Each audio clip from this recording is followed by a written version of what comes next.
नमस्कार, जय जोहार। स्वागत है आपका इस यूट्यूब चैनल नवा रायपुर में। आज हम कवर करने वाले हैं पंचायती राज का भाग 3, जिसमें हम कवर करने वाले हैं छत्तीसगढ़ पंचायती राज अधिनियम 1993 के बारे में। इससे पहले के जो 2 वीडियोस हैं, भाग 1 में हमने कवर किया था पंचायती राज के इतिहास और समितियों के बारे में। वहीं भाग 2 में हमने कवर किया था पंचायती राज को संवैधानिक दर्जा दिलाने हेतु किए गए प्रयास। जो आज की भाग है और इसके आगे आने वाले जितने भी भाग होने वाले हैं, ये सारे छत्तीसगढ़ पंचायती राज अधिनियम से संबंधित होने वाले। तो चलिए स्टार्ट करते हैं। भाग 2 में हमने देखा था कि जो 73वां संविधान संशोधन 1992 है, यह 24 अप्रैल को पूरे भारतवर्ष में लागू कर दिया गया और इसमें यह प्रावधान किया गया कि इसे 1 वर्ष के भीतर पूरे देश में लागू करना अनिवार्य है। इस अनिवार्यता के तहत ही राज्यों में इससे संबंधित अधिनियम लाए गए और मध्य प्रदेश पहला राज्य बनता है जिसने 73वें संविधान संशोधन 1992 को अपनाया। ठीक, उस समय जो छत्तीसगढ़ है वह मध्य प्रदेश का भाग हुआ करता था 1993 में। तो अगर कहा जाए कि अविभाजित मध्य प्रदेश, अर्थात उसमें मध्य प्रदेश के साथ साथ छत्तीसगढ़ भी जुड़ा हुआ था। ठीक, तो अविभाजित जो मध्य प्रदेश है, यह पहला राज्य बनता है जिसने 73वें संविधान संशोधन 1992 को अपनाया। ठीक, आगे चलते हैं। तो छत्तीसगढ़ पंचायती राज अधिनियम पढ़ने से पहले हमें थोड़ा सा जो ओवरव्यू है मध्य प्रदेश पंचायती राज अधिनियम 1993 के बारे में जानना जरूरी है, क्योंकि कहीं ना कहीं जो पंचायत वाला भाग है छत्तीसगढ़ का, वह इनडायरेक्टली रूप से किससे जुड़ा हुआ है? मध्य प्रदेश पंचायती राज अधिनियम से। और छत्तीसगढ़ की स्थापना जब 1 नवंबर 2000 को होती है, तो हम आगे देखेंगे कि क्या क्या प्रावधान किए जाते हैं उससे संबंधित। तो चलिए अब देखते हैं कि मध्य प्रदेश पंचायती राज अधिनियम 1993 क्या है। मध्य पंचायती राज से संबंधित पहला राज्य बनता है आपका मध्य प्रदेश और इससे संबंधित विधेयक लाया जाता है मध्य प्रदेश पंचायती राज अधिनियम 1993 मध्य प्रदेश की विधानसभा में, जिसे 30 दिसंबर 1993 को विधानसभा द्वारा पारित कर लिया जाता है और 24 जनवरी 1994 को राज्यपाल द्वारा अनुमति प्राप्त हो जाती है और 25 जनवरी 1994 को इसे राजपत्र में प्रकाशित कर दिया जाता है। और इसमें प्रावधान किया गया था कि राजपत्र में प्रकाशित होने के साथ ही यह प्रभावी हो जाएगा। ऐसा मैं इसलिए कह रहा हूँ क्योंकि आगे हम छत्तीसगढ़ में देखेंगे कि छत्तीसगढ़ में जो प्रभावी है और राजपत्र में प्रकाशन का डेट है, ये दोनों अलग अलग है। ठीक, तो जो मध्य प्रदेश पंचायती राज अधिनियम है, यह 25 जनवरी को राजपत्र में प्रकाशन के साथ ही प्रभावी हो गया था। ठीक, इस तरह अविभाजित मध्य प्रदेश पहला राज्य बनता है जिसने 73वें संविधान संशोधन 1992 को अपनाया। अगर जिला की बात करें तो जिला है आपका सतना जिला और गांव की बात करें तो गांव है आपका नागौद गांव। ठीक, यहाँ याद रखने वाली बात यह है कि जो पहला देश में पंचायती राज संस्थान स्थापित किया गया था वह राजस्थान के नागौर जिले में है। नाम मिलते जुलते हैं। और दूसरा अगर बोला जाए तो आंध्र प्रदेश के नेल्लोर जिले में, जबकि मध्य प्रदेश पंचायती राज अधिनियम के तहत पहला गांव बनता है नागौद।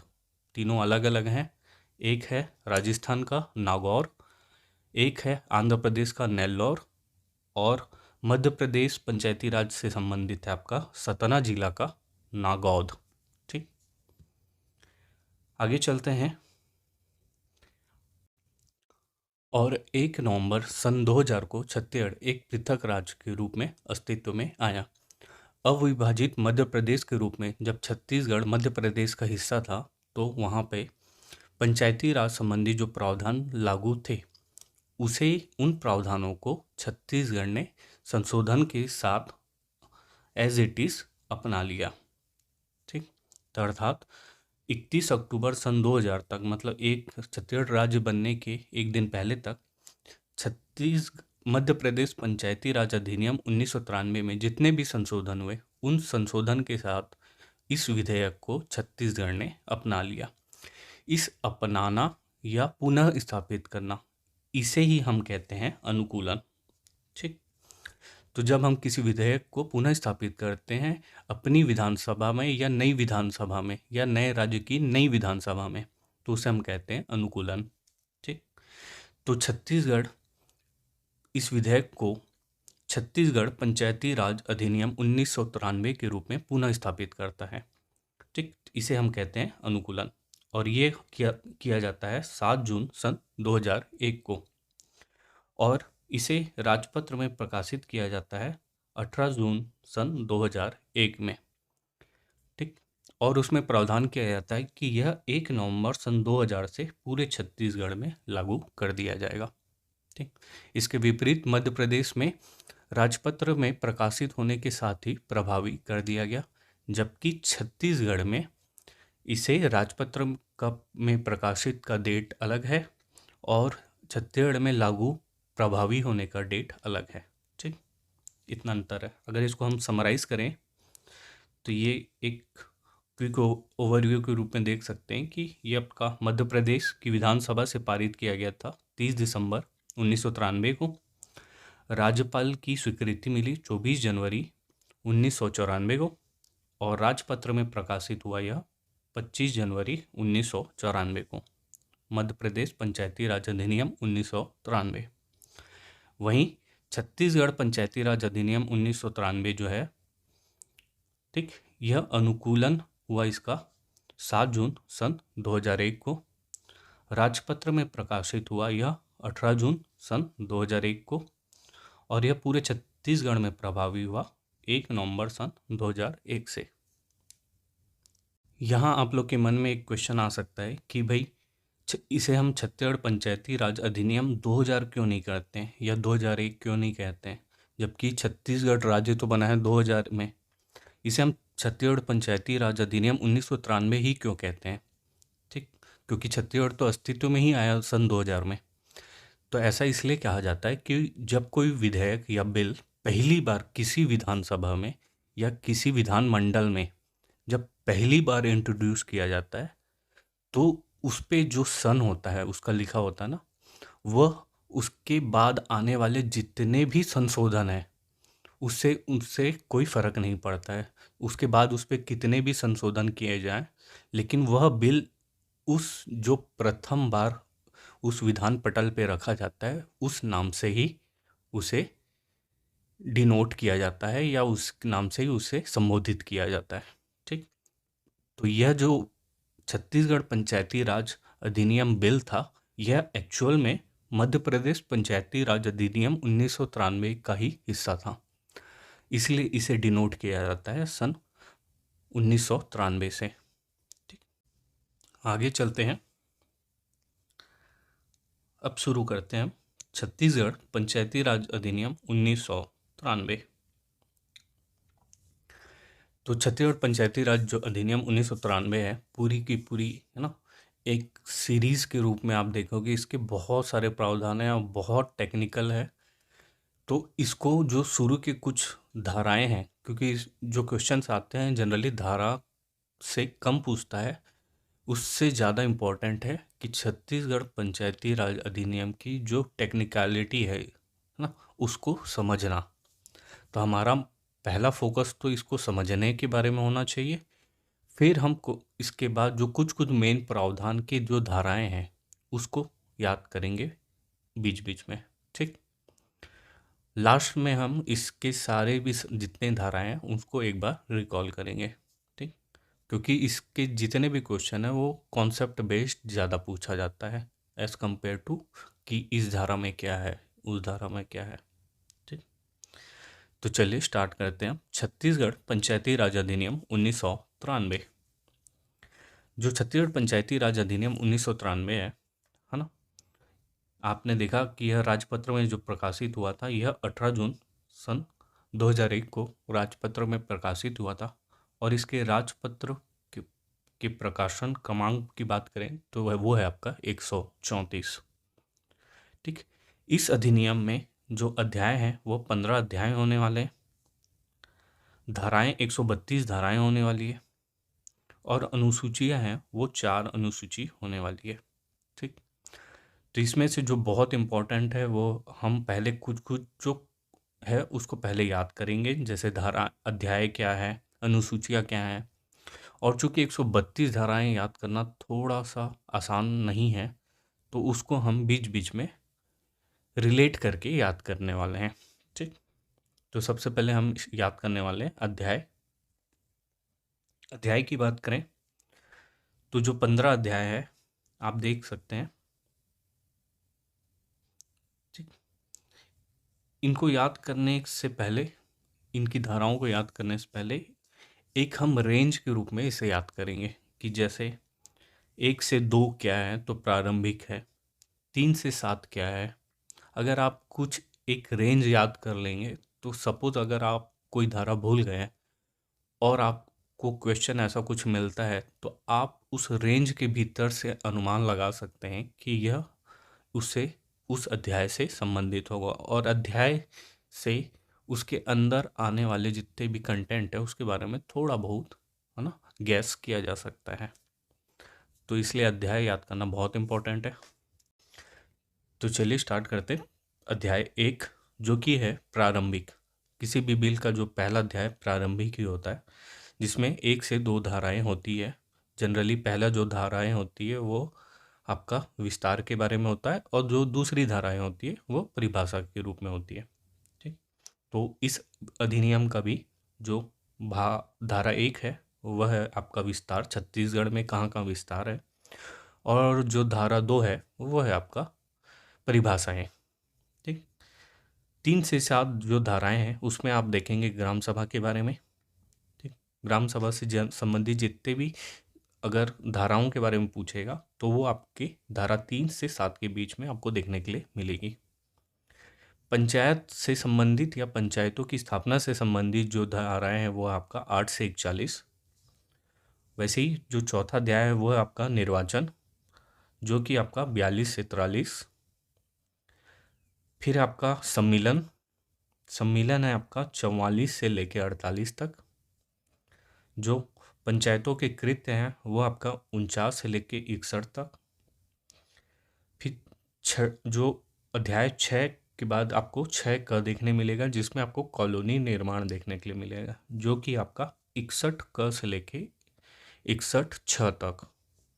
ठीक, अगर बात करें तो क ख ग घ और च और छ, मतलब A B C D E F और G तक। ठीक, इसके बाद अध्याय 7 है आपका पंचायत की निधि से संबंधित, जो कि आपका 62 से 68। अध्याय 8 है आपका बजट और लेखें, जो कि है आपका 69 से लेके 73 तक। फिर है अध्याय 9 कराधान, जो कि 74 से 83। अध्याय 10 है आपका नियंत्रण, 84 से लेके 94। अध्याय 11 है आपका नियम एवं उपविधियाँ, जो कि है धारा 95 से लेके 97 तक। धारा फिर आपको अध्याय 12 शास्तियाँ या दंड, ये आपका धारा 98 से लेके 106 तक। फिर अध्याय 13 है आपका प्रकीर्ण, जो कि है 107 से लेके 128 तक। फिर अध्याय 14 है आपका समपरीक्षा, जो कि है 129। फिर 14 क देखने के लिए मिलेगा, जिसमें आप देखेंगे कि अनुसूचित क्षेत्र में पंचायतों के लिए विशिष्ट उपबंध। जो इसमें हिंदी वाला एडिशन है ना, उसमें 129 क से लेके जो 129 च तक इसको आपको देखने मिलेगा। इसमें एक त्रुटि है हिंदी वाले वर्जन में, इसमें लिखा है कि 129 क फिर ख फिर ग फिर ग के बाद ब लिखा है, तो ग के बाद ब तो नहीं आता है ना हिंदी, तो इसको आप सुधार लीजिएगा। ठीक, 129 ब जैसा नहीं है, वो घ लिखना चाह रहा था लेकिन घ की जगह ब प्रिंट है उसमें आपको, या हिंदी वाले एडिशन में। अगर इंग्लिश वाली बात करें तो ए बी सी डी और ई तक 129 ए से लेके 129 ई, A B C D E और एफ तक आपको देखने के लिए मिलेंगे। ठीक। फिर अध्याय 15 जो है वो आपका निरसन है, जो कि 130 से लेके 132 तक है। ठीक। तो इस तरह आपको धारा कुल 132 धाराएं देखने के लिए मिलेगी। लास्ट में हम चार अनुसूची उसको भी देखेंगे, और ये आपके 15 अध्याय हैं। ठीक। अगर एक क्विक रैमिंग के रूप में इसे याद करें तो पहला होता है प्रारंभिक, दूसरा सबसे छोटी यूनिट जो कि है ग्राम सभा, उससे स्टार्ट होगी। ठीक। इसके बाद हमारा मेन उद्देश्य क्या है? हमारा मेन उद्देश्य है पंचायतों की स्थापना करना। ठीक। तो कैसे स्थापना करेंगे? तो उसके लिए हमें करवाना पड़ेगा निर्वाचन पहले। ठीक। जब निर्वाचन हो जाएगी, स्थापना हो जाएगा, तो हम क्या करवाएंगे? उनके सम्मेलन, मतलब बैठकें करवाएंगी। उस बैठके में हम वो क्या डिसाइड करेंगे कि भाई उनके पास क्या क्या काम है या क्या क्या काम वो करने वाले हैं। ठीक। अब काम मिल गया तो उनके पास एक काम मिलेगा कि कॉलोनी निर्माण करना है करके। ठीक। अब कॉलोनी निर्माण करने के लिए उनको क्या चाहिए होगा? उनको चाहिए होगी निधि या पैसे। ठीक। अब पैसे आ गए तो पैसे का क्या करेंगे? हम हिसाब किताब करेंगे या उनसे संबंधित बजट या लेखा बनाएंगे। ठीक। जब बजट और लेखा हो जाएगा तो और पैसे चाहिए तो हमें क्या करना पड़ेगा? कर लगाना पड़ेगा या कराधान करना पड़ेगा। ठीक। अब इतनी सारी जो चीज़ें होंगी उनको हम क्या करेंगे? नियंत्रण करेंगे। ठीक। उससे संबंधित क्या होंगी? नियम और उपविधियाँ होंगी। अगर कोई इन नियम और उपविधियों को तोड़ेगा तो उसके लिए क्या होनी चाहिए? दंड होना चाहिए या शास्तियाँ होनी चाहिए। ठीक। फिर आता आपका प्रकीर्ण, एक्स्ट्रा जो भी कुछ इसके बाद बच गया वो सारी चीज़ आएंगे आपके प्रकीर्ण में। ठीक। लास्ट में जब साल कंप्लीट होगा तो हम क्या करेंगे? सम परीक्षा करेंगे कि भाई कैसा रहा यह साल, किसने क्या क्या काम किया, लाइक वैसा। फिर 14 जो है आपका, क्योंकि छत्तीसगढ़ है ना अनुसूचित बहुल क्षेत्र रहा है और इसके लिए विशेष उपबंध किए जाते हैं, तो छत्तीसगढ़ में भी अनुसूचित क्षेत्र में पंचायतों के लिए जो है विशेष उपबंध करना आवश्यक है। ठीक। और लास्ट में है आपका निरसन, कि इस अधिनियम कब तक रहेगा, कब कौन इसको समाप्त कर सकता है, इससे संबंधित। ठीक। तो ये एक कहानी के रूप में क्विक ओवरव्यू है, आप ऐसे इसको याद कर सकते हैं।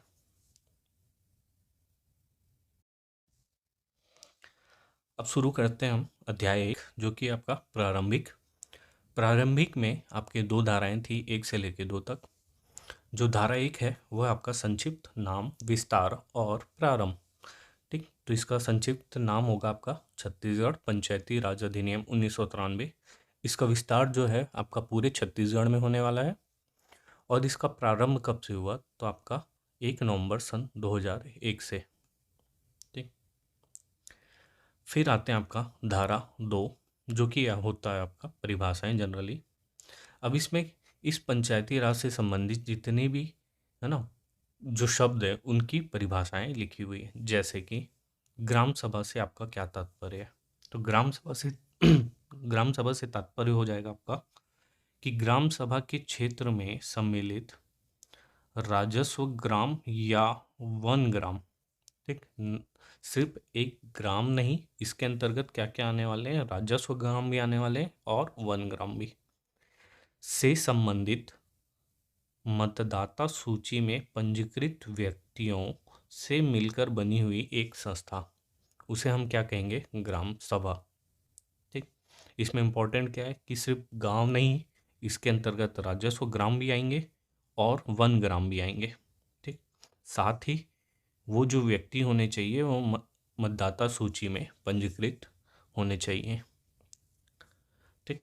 सदस्य से क्या तात्पर्य है? जब भी सदस्य शब्द आएगा तो सदस्य से तात्पर्य होगा आपका ग्राम पंचायत के पंच। ठीक। ग्राम जनपद पंचायत के सदस्य और आपके जिला पंचायत के सदस्य, इतने ही हैं। ये जो है अधिनियम में परिभाषित किया गया है, इसके अलावा आप इसे कोई भी चीज़ ऐड नहीं कर सकते। जैसे जनपद पंचायत के जो अध्यक्ष होंगे, क्या वो सदस्य कहलाएंगे? तो नहीं। क्या सरपंच सदस्य हैं? तो नहीं। ठीक, सदस्य में वही आएंगे जो ग्राम पंचायत के पंच होंगे, जनपद पंचायत के सदस्य होंगे, और आपकी जिला पंचायत के जो सदस्य हैं उन्हें ही हम कहेंगे सदस्य। ठीक, पंचायत का क्या अर्थ है? तो पंचायत का अर्थ होगा आपका ग्राम पंचायत, जनपद पंचायत और आपका जिला पंचायत। ठीक, फिर आते हैं आपका अध्यक्ष और उपाध्यक्ष। तो अध्यक्ष और उपाध्यक्ष कौन होंगे? तो अध्यक्ष होंगे आपके जनपद पंचायत या जिला पंचायत के अध्यक्ष और उपाध्यक्ष। ठीक, इन्हें ही हम कहेंगे अध्यक्ष और उपाध्यक्ष। जबकि ग्राम पंचायत का जो अध्यक्ष होता है उसे हम कहते हैं सरपंच। ठीक, तो उसे हम अध्यक्ष नहीं कहेंगे, उसे हम कहेंगे, ग्राम पंचायत के हेड को क्या कहेंगे हम? सरपंच। लेकिन अध्यक्ष किसे कहेंगे? तो जनपद पंचायत और जिला पंचायत के जो हेड होंगे या अध्यक्ष होंगे उन्हें ही हम कहेंगे अध्यक्ष, और जो उपाध्यक्ष होंगे उन्हें कहेंगे उपाध्यक्ष। ठीक, जबकि ग्राम पंचायत के हेड कहलाएगा सरपंच और उपाध्यक्ष को हम कहेंगे उप सरपंच। ठीक, आगे चलते हैं। यहाँ पर आपको देखने मिल जाएगा कि सरपंच और उप सरपंच से तात्पर्य क्या होगा कि ग्राम पंचायत के सरपंच और उप सरपंच से। ठीक, जो हेड होगा वो सरपंच कहलाएगा और उससे नीचे आपको कहेगा वो है आपका उप सरपंच। ठीक, स्थायी समिति से क्या तात्पर्य होगा? स्थायी समिति से तात्पर्य है कि इस अधिनियम के उपबंधों के अधीन गठित किसी पंचायत, जनपद पंचायत या जिला पंचायत की स्थायी समिति। ठीक, तीनों में आपको स्थायी समिति देखने मिलेगी। तो उसमें इस अधिनियम के उपबंधों के अधीन गठित कोई भी जो समिति है उसे हम कहेंगे स्थायी समिति। ठीक, कर में इस अधिनियम के अंतर्गत लगाए जाने वाले कर आएंगे, उपकर आएंगे, दर आएगा या शुल्क। ये चारों चीज किसमें सम्मिलित है? तो आपका कर में। कर से तात्पर्य होगा कर, उपकर, दर और शुल्क। ठीक, फिर आता है आपका ग्राम। ग्राम का क्या तात्पर्य होगा कि जो राज्यपाल है ना, इससे पिछले वीडियो में हमने देखा था कि छत्तीसगढ़ के केस में ग्राम को परिभाषित या अधिसूचित करने का की शक्ति किसे दी गई है? तो वो आपका राज्यपाल के दी गई। तो यह शक्ति किसके पास है? छत्तीसगढ़ के केस में राज्यपाल के पास। ठीक, तो छत्तीसगढ़ के केस में ग्राम जो है कौन करता है? अधिसूचित राज्यपाल। राज्यपाल द्वारा सार्वजनिक अधिसूचना के द्वारा इस अधिनियम के प्रयोजन के लिए ग्राम के रूप में विनिर्दिष्ट किए गए ग्राम से है। ठीक, तो राज्यपाल जिससे ग्राम घोषित करेंगे वही कहलाएगा एक्चुअली में ग्राम। ठीक, हर गांव ग्राम नहीं हो सकता है। जो राज्यपाल जिस एक से अधिक गांव या एक व्यक्ति का घर हो या एक से अधिक व्यक्तियों के घर हो उसको भी ग्राम घोषित कर सकते हैं। ठीक, अनुसूचित क्षेत्रों में। और इसके अंतर्गत जो गांवों का समूह है उसे ही हम कहेंगे गांव। ठीक, तो ग्राम पंचायत में ग्राम को अधिसूचित करने की शक्ति किसके पास है? तो आपका राज्यपाल के पास। ठीक, आगे चलते हैं। अब देखते हैं अध्याय 2 ग्राम सभा। जो अध्याय 2 है इसमें धारा है 3 से 7 तक की धाराएं हैं। 3 से 7 तक की धाराएं किससे संबंधित है? ग्राम सभा से। अभी हम धारावाइज याद कर रहे हैं कि जो धारा 3 है वो कहता है कि ग्राम के संबंध में अधिसूचना। ठीक, तो ग्राम के संबंध में अधिसूचना इससे ये संबंधित आपका धारा 3 से। ठीक, फिर धारा 4 है आपका गांव की एक मतदाता सूची होगी। अब ग्राम होगा तो फिर उसमें मतदाताओं की एक सूची होगी। धारा 5 है आपका ग्राम के मतदाताओं का रजिस्ट्रीकरण या पंजीकरण। अब सूची बनाने के लिए क्या करना पड़ेगा? जो वहाँ के मतदाताओं का क्या करना पड़ेगा? पहले तो हमें पंजीकरण करना पड़ेगा। तो कैसे पंजीकरण करेंगे? ये है आपका धारा 5 में। जब पंजीकरण हो जाएगा, लिस्ट आ जाएगी, तो उससे मिलकर एक ग्राम सभा बनेगी। तो धारा 6 में उन उसके बाद वापस में मिलेंगे तो उसे हम कहेंगे सम्मेलन। ठीक, सम्मेलन नहीं है, ये सम्मिलन होता है। ठीक, ग्राम सभा का हमेशा सम्मिलन होता है। ठीक, तो जब एक ग्राम सभा बन जाएगी तो उनका होगा सम्मेलन, और उस सम्मेलन में जब वो बैठेंगे तो उन्हें उनके कृत्य से संबंधित और शक्तियों से संबंधित कार्य दिया जाएगा। ठीक, सबसे पहले क्या, ग्राम की अधिसूचना। ठीक, उस ग्राम में जितने लोग होंगे उनकी एक सूची हमें बनानी है। उस सूची बनाने के लिए हमें क्या करना पड़ेगा, पंजीकरण करना पड़ेगा। पंजीकरण या रजिस्ट्रीकरण, जब वो मिल जाएंगे, सूची बन जाएगी, ग्राम सभा बन जाएगा, तो क्या होगा, एक सम्मेलन करना पड़ेगा, और उस सम्मेलन में उन व्यक्तियों को की शक्तियाँ और कृत्य के बारे में बताया जाएगा। ठीक, आगे चलते हैं। ये एक कहानी के रूप में अच्छा याद रहता है ऐसा। आगे चलते हैं।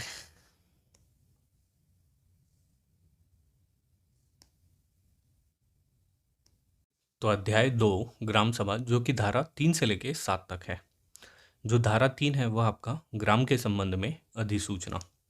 तो अभी हमने देखा कि ग्राम के संबंध में अधिसूचना जारी करने की शक्ति किसके पास है, राज्यपाल के पास है।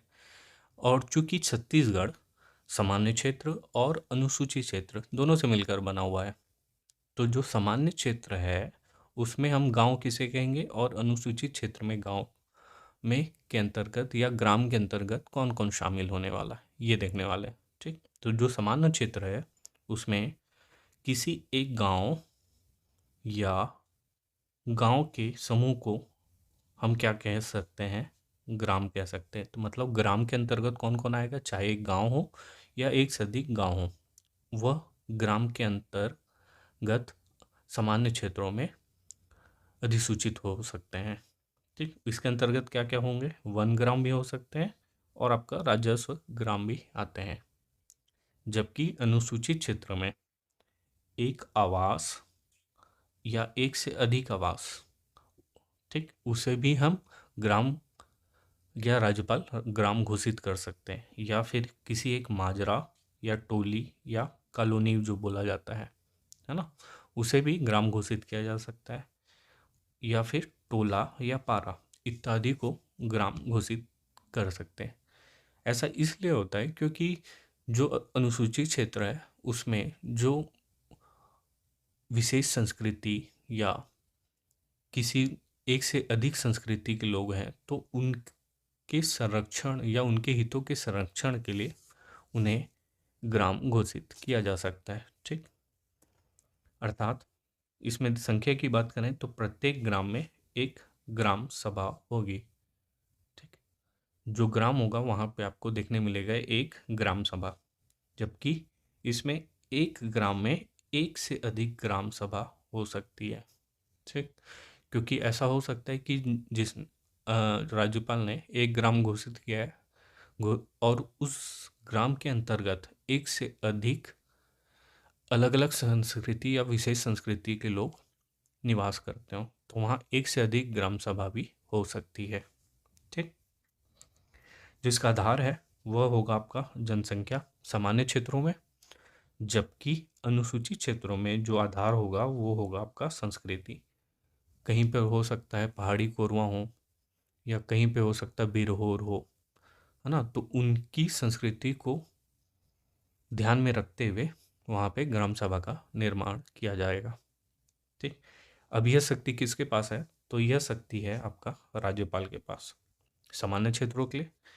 अनुसूचित क्षेत्रों में राज्यपाल के पास ही है, लेकिन राज्यपाल इसके अलावा राज्यपाल के द्वारा नियुक्त एसडीओ, है ना, सब डिविजनल ऑफिसर जो होते हैं आपके, उनके पास भी अगर वो चाहे तो अपनी जो शक्तियाँ हैं प्रत्यारोपित कर सकते हैं, किसको, अब एसडीओ को।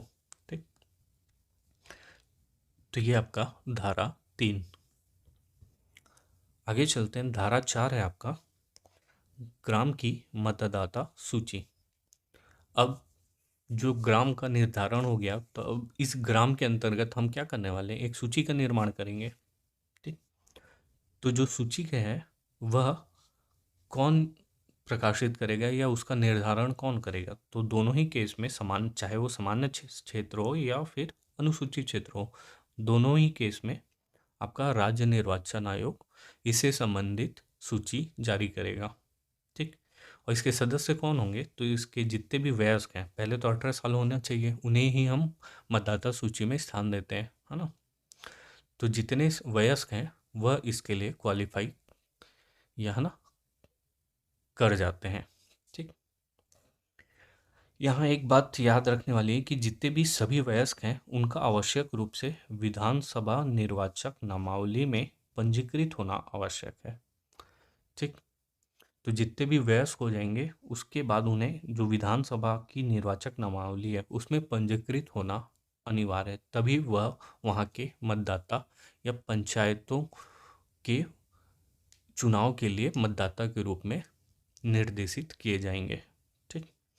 इसके अलावा अन्य कोई भी निर्वाचक नामावली में अगर उनका नाम है तो वह इसके लिए चुनाव या निर्वाचन, ठीक, या कैंडिडेट खड़े होने के लिए, या बोलना चाहिए ग्राम की मतदाता सूची के लिए एलिजिबल नहीं होते हैं। ठीक। जैसे और कुछ भी हो सकता है, स्थानीय निर्वाचक नामावली भी हो सकती है या कोई और विशेष निर्वाचक नामावली, तो उससे हमें फ़र्क नहीं पड़ता। इम्पॉर्टेंट है कि यह विधानसभा निर्वाचक नामावली में पंजीकृत होना आवश्यक है उनका।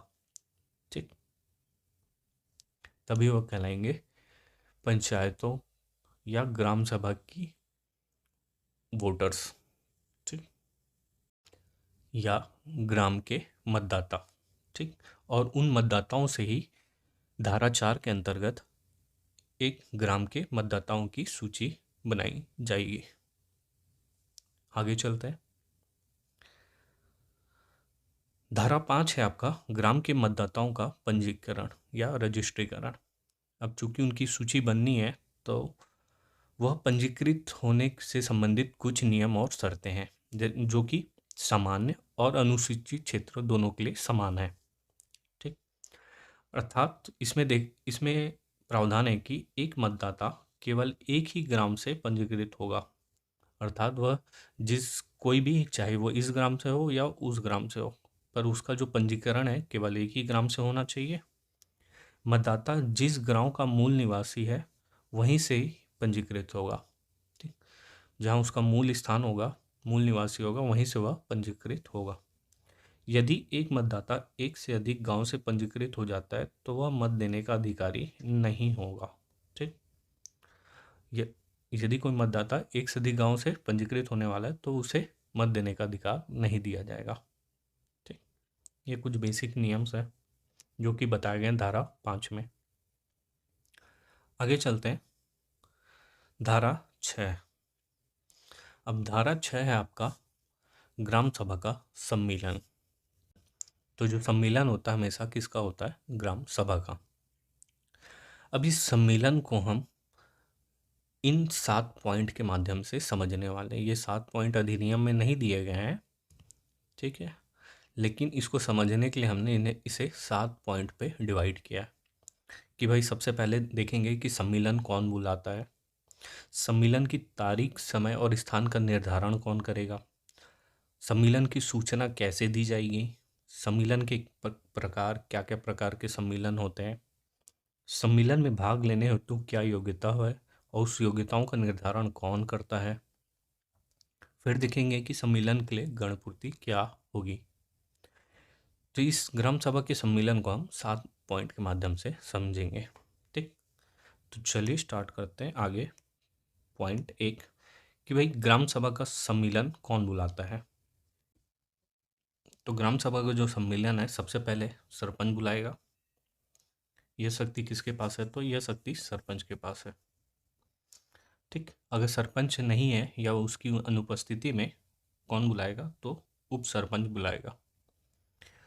और अगर उप सरपंच भी नहीं है तो कौन बुलाने वाला है? वो आपका सचिव।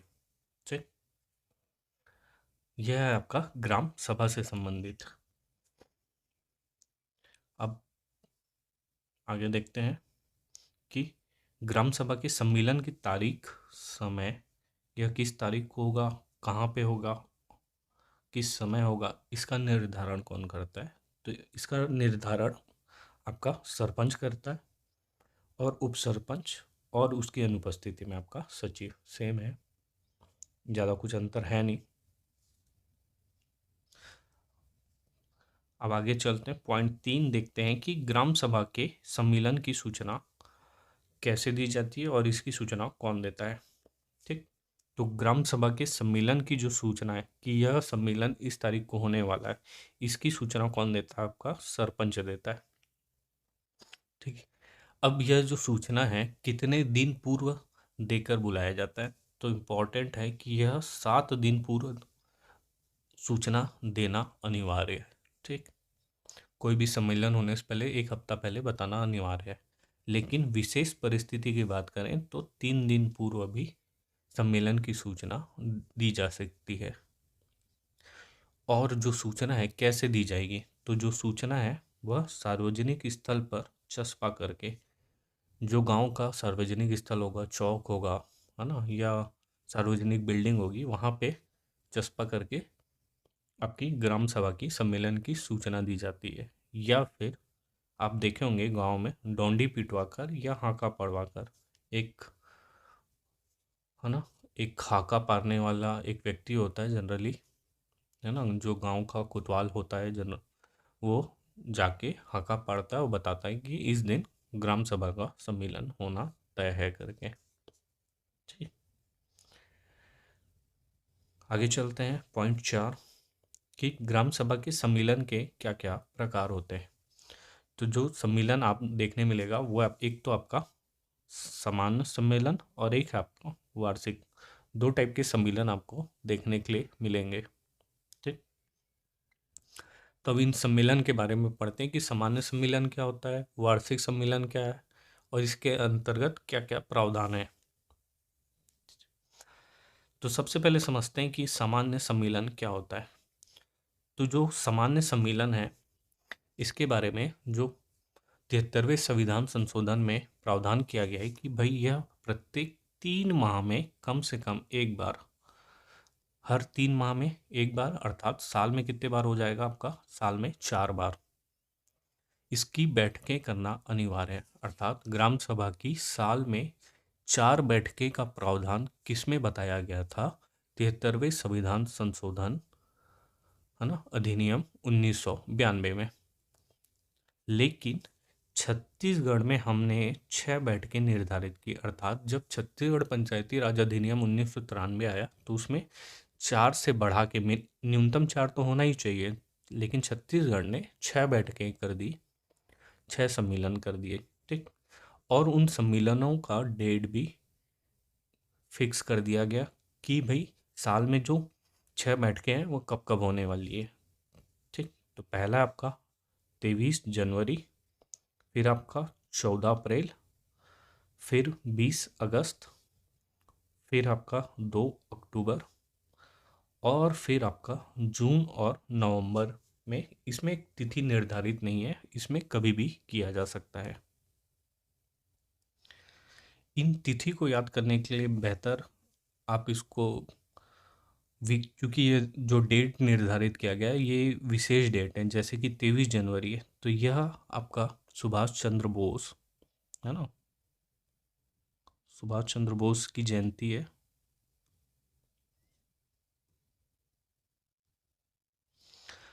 जबकि 14 अप्रैल आपका अम्बेडकर जयंती के रूप में मनाया जाता है।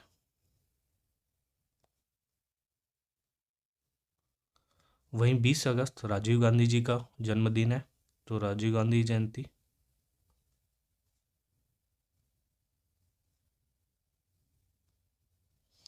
दो अक्टूबर आपको पता है गांधी जयंती।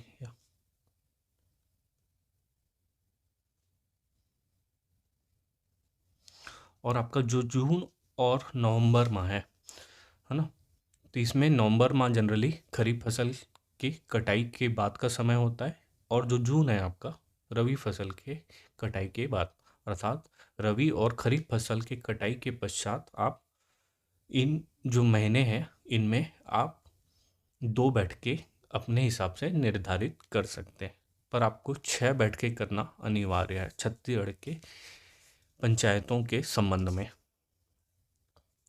ठीक, यह है आपका सामान्य सम्मेलन। आगे चलते हैं। अब ये जो सामान्य सम्मेलन है, ये तो जो 6 बैठकें हैं उनमें तो होना तय है, निर्धारित है कि वह आवश्यक है। ठीक, लेकिन क्या किसी अन्य रीतियों या अन्य विधियों से ग्राम सभा की बैठकें अधिक या एक्स्ट्रा बुलाई जा सकती है? तो उसके क्या प्रावधान होंगे?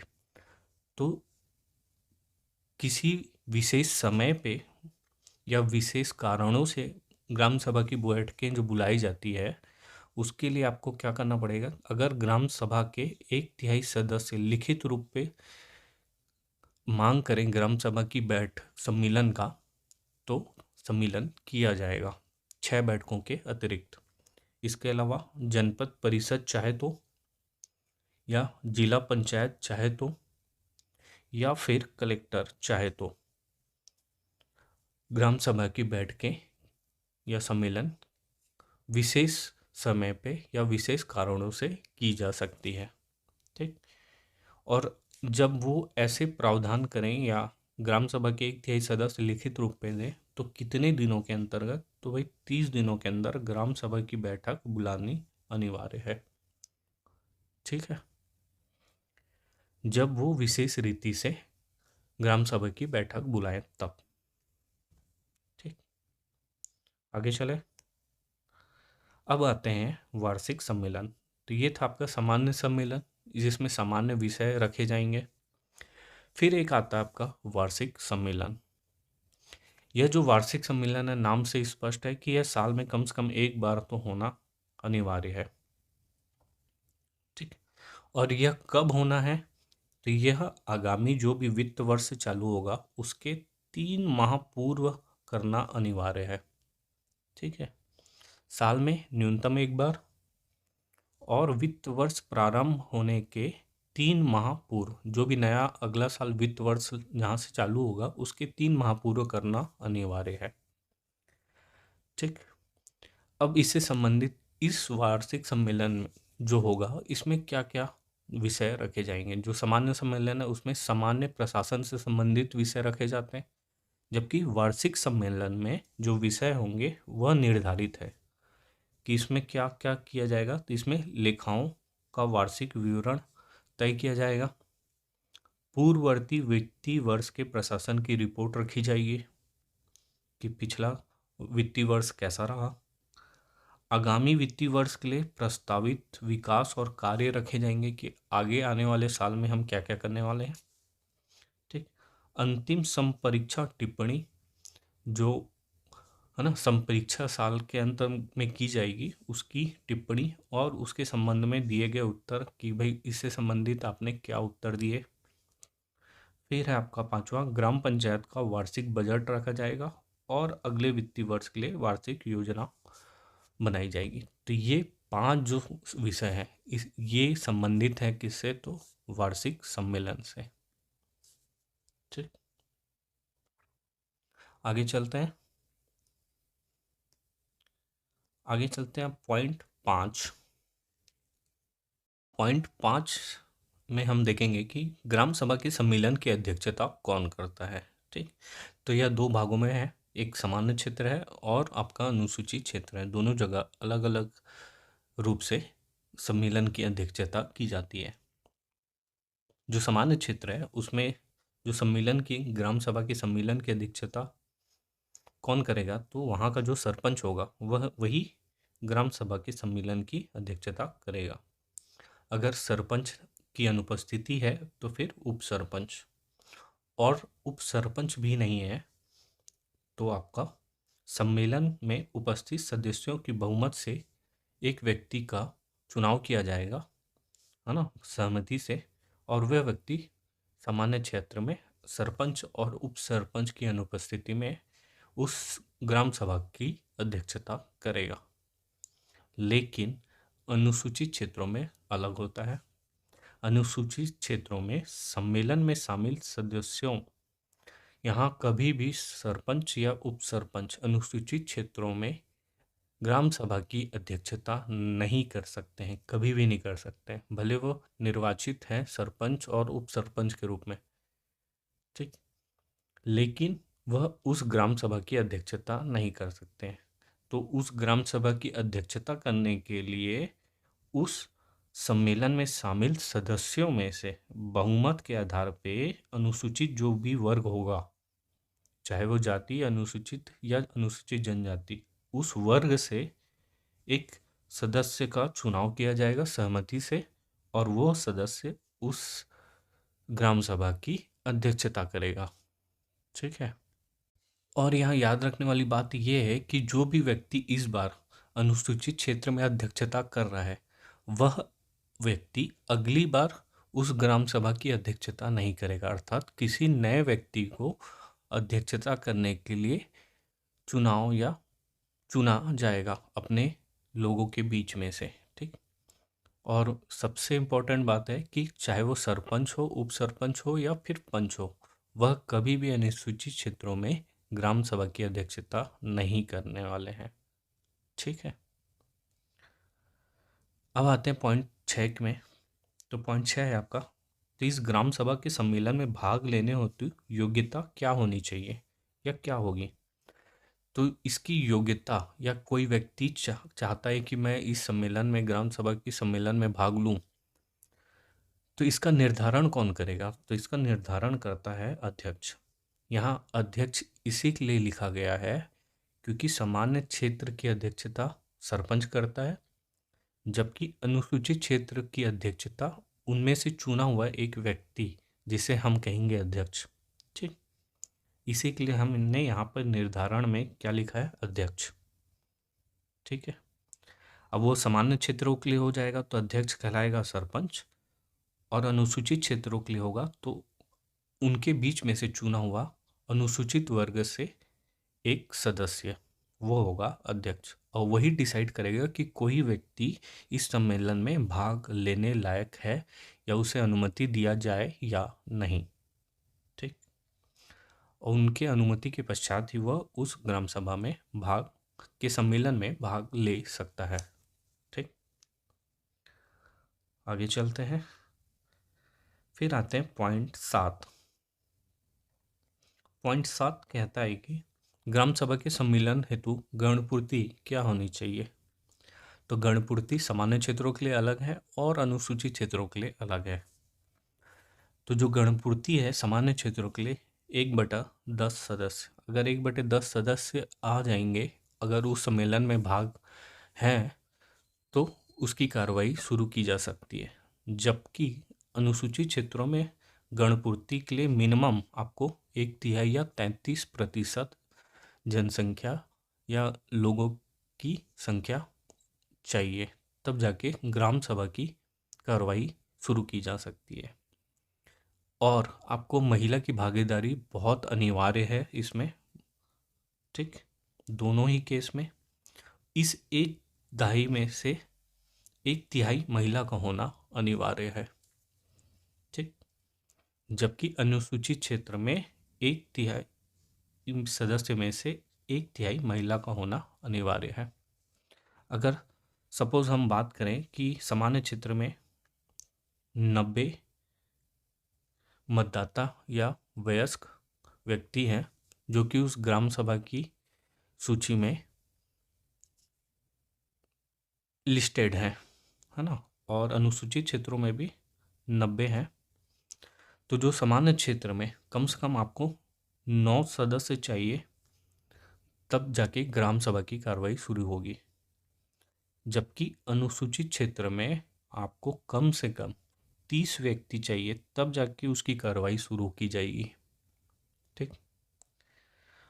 और बात करें कि इस 1/2 में से महिला, तो इस 9 व्यक्ति में से भी मेल और फीमेल की बात करें तो कम से कम आपको 3 महिला होनी चाहिए, तब जाके ग्राम सभा की सामान्य क्षेत्र में कार्रवाई शुरू की जा सकती है। जबकि अनुसूचित क्षेत्रों में अगर 90 एक एग्जाम्पल लें तो इस 30 सदस्य, तो सामान्य गणपूर्ति और महिला की बात करेंगे तो इस 30 का भी 1/3 कितना होगा आपका 10, तो 10 महिला सदस्य होंगे तब जाके कार्रवाई आगे की जाएगी।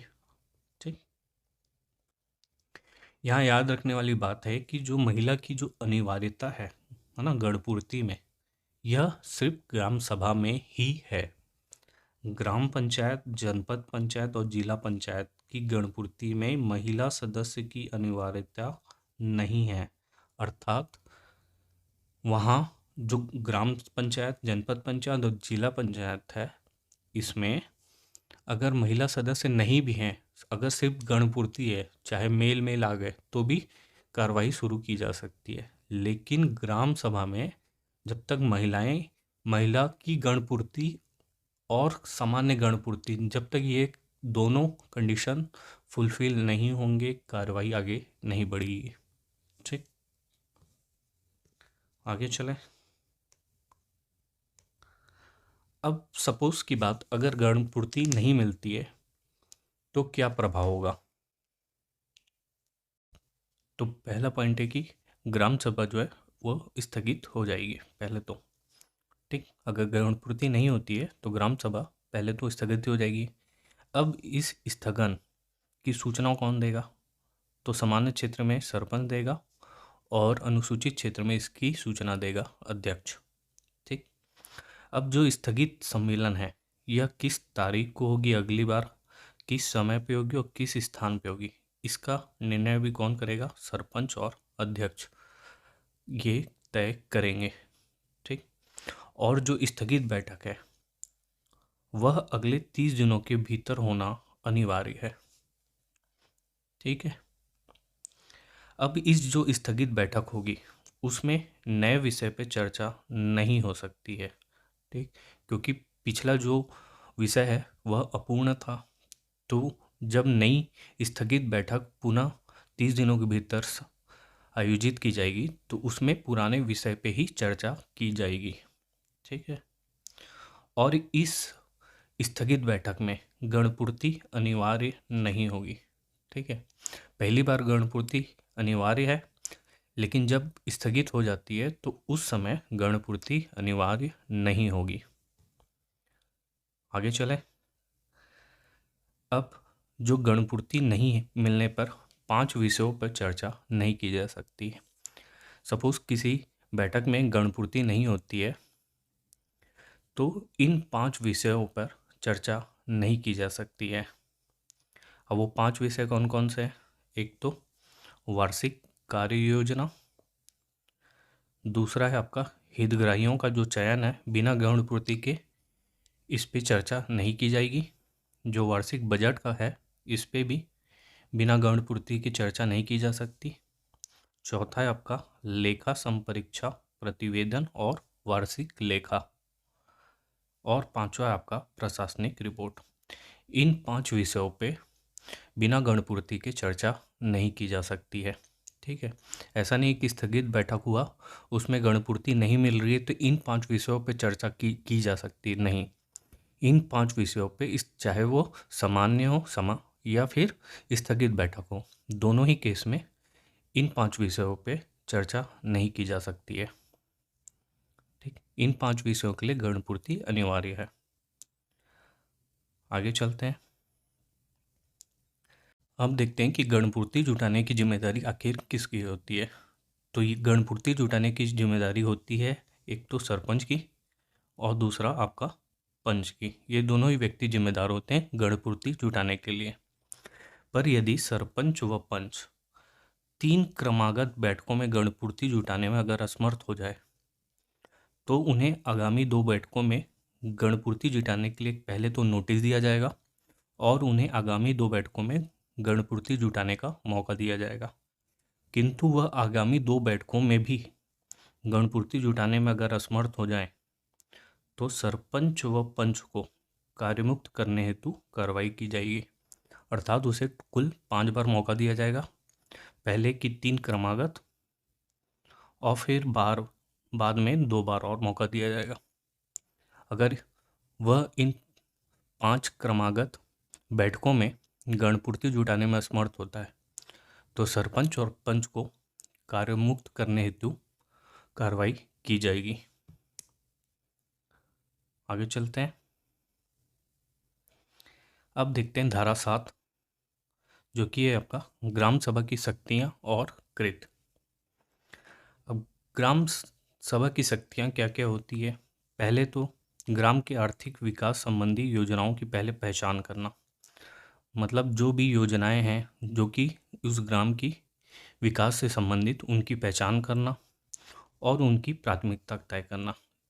ठीक, तो ये बहुत इंपॉर्टेंट है। प्राथमिकता तय करने का काम कौन करता है? तो ये आपका ग्राम सभा करती है। और पॉइंट 2 है आपका ग्राम पंचायत में निर्दिष्ट योजनाओं, कार्यक्रमों तथा परियोजना के लिए निधियों के समुचित उपयोग को प्रमाणित करना। ठीक, तो निधियों के समुचित उपयोग को प्रमाणित करने का काम भी ग्राम सभा करती है। वहीं हितधारियों की निधियों और आस्तियों के समुचित उपयोग और वितरण को सुनिश्चित करना, अर्थात ग्राम सभा समुचित उपयोग को प्रमाणित करती है, उनके समुचित उपयोग और वितरण को सुनिश्चित करने का काम करती है, साथ ही व्यक्तियों की सक्रिय भागीदारी सुनिश्चित करने का काम करती है और गरीबी उन्मूलन जैसे कार्यक्रम, है ना, कार्यक्रम चलाती है। साथ ही ग्राम के भीतर जो भी प्राकृतिक स्रोत हैं जैसे भूमि, जल, वन, इसको सुसंगत उनका प्रबंध करती है ताकि उनका बेहतर उपयोग किया जा सकते हैं। साथ ही ग्राम पंचायत को लघु जलाशयों के विनियमन और उससे संबंधित सलाह देने का कार्य भी कौन करती है? आपकी ग्राम सभा। सार्वजनिक कुओं, तड़ागों, तालाबों की मरम्मत और अनुरक्षण का काम भी ग्राम सभा का है। वहीं ग्रामीण सड़क, पुलिया, बांध, भवनों के निर्माण और अनुरक्षण संबंधी कार्य भी कौन करती है? आपकी ग्राम सभा। ऐसे और भी बहुत सारे काम हैं। ये कुछ मुख्य मुख्य पॉइंट जिन्हें हमने कवर किया है। तो ये था आपका ग्राम सभा, जो कि धारा 3 से लेके 7 तक हमने कवर किया। अगले भाग में हम पंचायतों की स्थापना, जो कि 8 से लेके धारा 8 से लेके 41 तक है, उसको कवर करेंगे। वीडियो पसंद आया तो लाइक, शेयर एंड कमेंट करें और चैनल को सब्सक्राइब करना ना भूलें। मिलते हैं नेक्स्ट वीडियो में।